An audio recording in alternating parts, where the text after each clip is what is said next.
Elemental Technologies is a GPU-accelerated video processing company. So we make software that takes advantage of Nvidia GPUs to dramatically improve the speed that you can encode, transcode, and process video for internet and mobile delivery. We've actually built something called Elemental Server. An Elemental Server is a box that has 2 CPUs and 4 GPUs. And so it's a standard rack-mounted appliance that you can plug into a standard chassis of any data center for internet video, and on that box all the transcoding takes place. We can transcode up to 12 HD streams simultaneously or up to 32 mobile streams simultaneously at real-time performance. So you can take 32 streams, convert them real-time to any output format you want for distribution. There's still encoding done in the post-process, but that's usually the first rendition, the first asset that is then given to the distribution team, and the distribution team has to figure out how to make all the different renditions for mobile delivery, for flash delivery, for Silverlight delivery, for broadcast delivery. They have to create, at some places, hundreds of different versions of that final deliverable to all the different formats for all the different types of devices that may want to consume it. So you have both the explosion of number of devices that can consume video, and you also have all the new adaptive bitrate standards like Adobe's dynamic streaming, Microsoft's smooth streaming, Apple's HTTP adaptive streaming.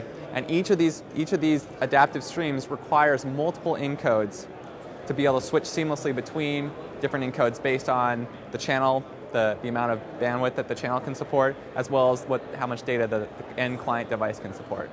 H.264 is certainly the format king today, and I don't see that changing. I think in the past there was some good support for VC1 in Silverlight, but now Silverlight's added really nice support for H.264, and On2's VP6 codec was part of the older version of Flash.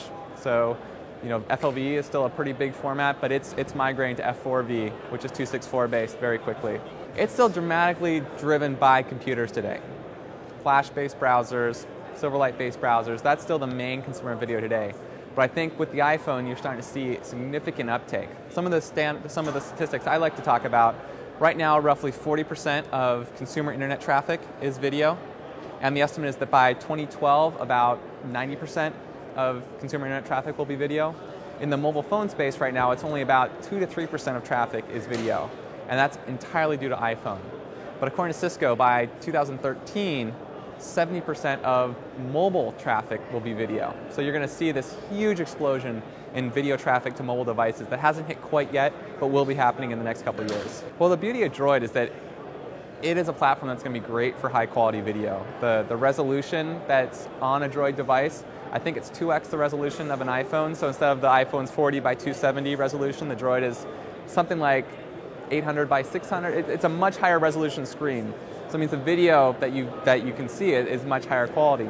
And just as the shift from SD to HD was very quick, once there were HD TVs and you could see the difference between an SD 40-inch TV and an HD 40-inch TV, everyone wanted the HD version. I think Droid-type screens are going to drive much higher video requirements for mobile devices. So I think it's a great, important step forward.